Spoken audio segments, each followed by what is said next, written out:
শোনেন, পৃথিবীতেও শান্তি পাওয়া যায়, একটা তরিকা আছে, আমি আপনাদেরকে শেখাই দিচ্ছি। পৃথিবীতে শান্তি পাওয়া যায়।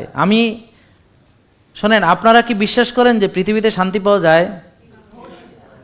তাহলে কিভাবে অসুস্থ লোক শান্তি পায়? রোগ যন্ত্রণায় ছটফট করে, মোটার চোটে হাঁটতে পারে না, এনার্জি নাই, সিঁড়িতে উঠলে এরকম করে, সেজদা দিয়ে নামাজ পড়লে মনে হয় মাজা খুলে আর এক জায়গায় চলে যাব। এরা কি শান্তি পায়? তাহলে কে শান্তি পায়? আগে সুস্থতা, এরপরে হচ্ছে মানসিক প্রশান্তি। সুস্থ শরীর এবং প্রশান্ত মন, এটি শান্তির একমাত্র তরিকা। এর একটিও অসুস্থতা দিয়ে সম্ভব নয়। প্রশান্ত আত্মার জন্যে সাধনার দরকার। তাহলে আমি শিখাই দিচ্ছি, এই যে আপনি আগে বিশ্বাস করতে হবে যে আপনি প্রকৃত বুদ্ধিমান হলে পৃথিবীতে চরম শান্তিতে থাকবেন এবং অনন্তকালও শান্তিতে থাকতে পারবেন। এটা বিশ্বাস আমার। কালকে এই কথাটা আমি বুঝতে পারছি ভালো করে, বুঝছেন? কালকে কেন না, কালকে আমি বলেছি যে পৃথিবীতে কষ্ট পেলে আল্লাহ তাআলা তার প্রতিদানে আবার জান্নাতে আরও বেশি শান্তি দিবেন। যেমন আসহাবে সুফফার যারা সাহাবীরা ছিলেন, ওখানে আল্লাহ তাআলা বলেছেন যে এরা যদি জানতো এই যে ওদের প্রতিটা কষ্টের বিনিময়ে আল্লাহ কি নাজ নিয়ামত দিয়ে তাদের জান্নাতকে সাজাচ্ছেন, তাহলে ওরা বলতো কষ্ট আরও বাড়িয়ে দেব। ঠিক আছে? তো তার মানে ওখানে কালকে একজন প্রশ্ন করেছেন যে তাহলে কি পৃথিবীতে যদি কেউ কষ্ট না পায়, শান্তি পায়, তাহলে কি সে আবার অনন্তকাল শান্তি পাবে? মিথ্যা কথা। এইখানে ঝামেলা। এই শোনেন, তাইলে আসেন এবার, রব্বানা আতিনা ফিদ দুনিয়া হাসানা মানে কি বলেন? দুনিয়ার শান্তি। অফিল আখিরাতে হাসানা মানে কি? ওকিনা আযাবান্নার মানে কি? তার মানে যেই দোয়াটা আল্লাহ শিখিয়েছেন এটা 100% সম্ভব। অর্থাৎ পৃথিবীতেও আপনি শান্তিতে থাকতে পারবেন, আখিরাতেও শান্তিতে থাকতে পারবেন, এবং দোজখেও যাইতে হবে না, জাহান্নামের আগুন থেকে মুক্তি পাবেন। এটা যদি সম্ভব না হয় তো এই দোয়া তো আল্লাহ শিখাইতেন না। তার মানে এটা সম্ভব। তাহলে সম্ভব। এখন কিভাবে সম্ভব? সম্ভব মানে এই না যে আপনার দুঃখ কষ্ট থাকবে না। দুঃখ কষ্ট থাকবে, আপনি হবেন কচুর পাতার পানির মতো, ওটা আপনাকে স্পর্শ করবে না। কেননা আপনি তো জান্নাতের নেশায় বুঁদ হয়ে আছেন। পৃথিবীতে কি হইলো আপনার তো এত কিছুতে আসে যায় না। আবার আপনি তো জানেন যে আমার তো আনন্দ অপেক্ষা করতে আছে, অনন্তকাল মজা লুটবো, হ্যাঁ, যা খাইতেছ মুখের সামনে আসবো, আর পুরুষ সাথেও 70টা হুর পাইবো, বুঝলেন? হ্যাঁ তো তা মেয়েদের ব্যাপারটা আমি জানি না, এখন আপনারা জানেন কিনা। তো যাক, আপনারা আপনাদের স্বামীকে পাবেন, আবার সেই সকিনার বাপ, সেই সকিনার বাপই আবার। যাই, এখন কথা হলো যে আপনি কষ্ট আর থাকবে না তা না, কষ্ট থাকবে কিন্তু এর ভিতরেই প্রশান্তি পাবেন।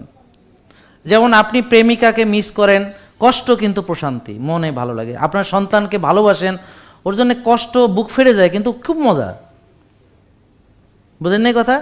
ঠিক মুমিনের জন্য পৃথিবীর কষ্টটাও একটা মজা, কারণ এই কষ্টের বিনিময়ে তো সে ভালো একটা কিছু পাইতেছে। কষ্ট কিন্তু অশান্তি না, প্রশান্তি।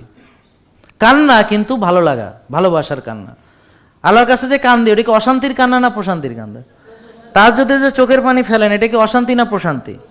তার মানে কষ্টের ভিতরেও দুই রকম কষ্ট আছে। একটা হলো যেই কষ্ট আপনাকে রুগী বানায়, এটা হলো অশান্তির কষ্ট, হাহাকার, শয়তানি ধরনের কষ্ট, হতাশ ধরনের কষ্ট।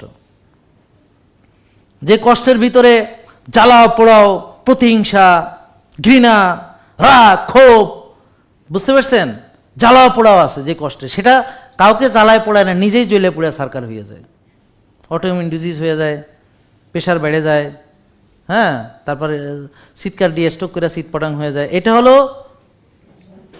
হলো নষ্ট কষ্ট, যেটা অশান্তি দেয়, যেটা আপনাকে ধ্বংস করে। ধরেন ওকে ঘৃণা করতেছেন, ওর কিচ্ছু হবে না, ধ্বংস হবে না আপনি। ওর প্রতি আপনার প্রতিহিংসা, ওর কিচ্ছু হবে না, আপনি ধ্বংস হয়ে যাবেন। বুঝছেন? ওকে আপনি জেলাস করতেছেন, ঈর্ষা, ওর কিছু হবে না, আপনি শেষ হয়ে যাবেন। আপনার ইগো আপনাকে ধ্বংস করে দিবে। দেখছেন? তাহলে রাগ, ক্ষোভ, ঈর্ষা, পরশ্রীকরতা, কাতরতা, পরনিন্দা, পরচর্চা, হ্যাঁ, অন্যের দেখা, দোষ দেখা, নিজেকে পবিত্র মনে করা, সব মানুষের দোষের কারণে হয়েছে, ওর কারণে এটা করছে, তার কারণে এটা করছে, এই ধরনের, এগুলো হচ্ছে সব শয়তানি কাজ কারবার। শয়তান এগুলোকে শয়তান তো ডিরেক্ট কিছু করে না, শয়তান এগুলাতে আগুন জ্বলায়, শয়তান এগুলাকে ধোয়ার মধ্যে এভাবে পাখা দিয়ে নাড়া দিলে যেমন ভমকে আগুন ওঠে, এগুলো শয়তান এসে ফু দেয়। ও কিন্তু কুমন্ত্রণা দিতেই পারে, এবং কিয়ামতের ময়দানে সে এসে বলবে কি আসলে ঘটনাটা হলো আমি তো এগুলো কিছু করতে তোমাদের বাধ্য করি নাই। মানে যখন সবাইকে জাহান্নামের পাশে দাঁড়া করাবে যে এখন ফালায় দিবে, তখন সবাই কবে যে আল্লাহ আরেকবার যদি পৃথিবীতে পাঠাইতা, হ্যাঁ, এখন শয়তান আবার এর ছেলাপেলা করে নিয়ে জাহান্নামে যাব না, তো জাহান্নামে যার আগে একটা বক্তৃতা দিব, কবে যে দেখো আজকে যে তোমরা এই পরিণতি ভোগ করতেছো এর জন্য তোমরাই দায়ী। হেরা কব কিরে তোমার মানে আনুগত্য করলাম, তোমার সাথে জাহান্নামে যাব, এখন অন্তত স্বীকার করো যে তুমি আমাদেরকে নিতেছো। না, কারণ আমাকে আল্লাহ এই ক্ষমতা দেয়ই নাই যে তোমাদের বাধ্য করতাম। আল্লাহ এই ক্ষমতা দেয় নাই যে তোমাদের বাধ্য করতাম। যদি বাধ্য করার ক্ষমতা দিত তাইলে আমি আমার রেসপন্সিবিলিটি নিতাম। আমি শুধু ফুসলাইছি মাত্র, আমি শুধু তোমাদেরকে কুমন্ত্রণা দিয়েছি মাত্র, বাকি কাম তো তুমি করছো। আমি খালি বিরিয়ানির গন্ধটা নাকে দিয়েছিলাম, খাইছো তো তুমি, আমি শুধু নাক পর্যন্ত পৌঁছাইছি, বুঝেন নাই কথা? বাকিটা তো তুমি কাম সাইছো, টাকা দিয়ে কিনে এনে খাই ফেলেছো, বুঝছেন? তো ঠিক ও আপনার এই দায়িত্ব নিবে না। ঠিক একইভাবে আজকে আপনারা ভাবছেন ডাক্তার কষাই, ডাক্তার গলা কাটা, কিন্তু আসলে আপনি যান কেন? আপনি সুস্থ থাকলে তো যেতে হবে না, তাই গলা কাটবো কার, পাইবো না তো কিছু। তো আপনি ওর শরীর তলে নিজেই যাইতেছেন, তো যাইয়েন না। এখন আপনাকে বিশ্বাস করতে হবে আপনি রেসপন্সিবল আপনার এই পরিণতির জন্য, ইউ আর দ্য রেসপন্সিবল। কেন? কারণ আপনি আপনার রেসপন্সিবিলিটি নিতে পারেন নাই।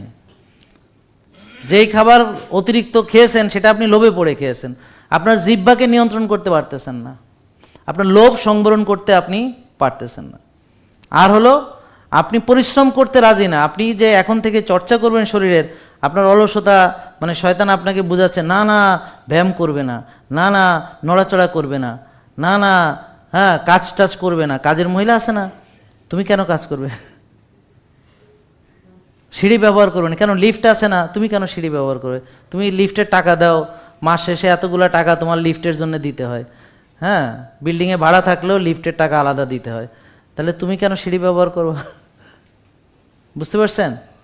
তো এইভাবে আপনাদের প্রতিটা মানে ক্ষণ শয়তান আপনাকে বলবে এমন কিছু যেটা আপনার জন্য ক্ষতি।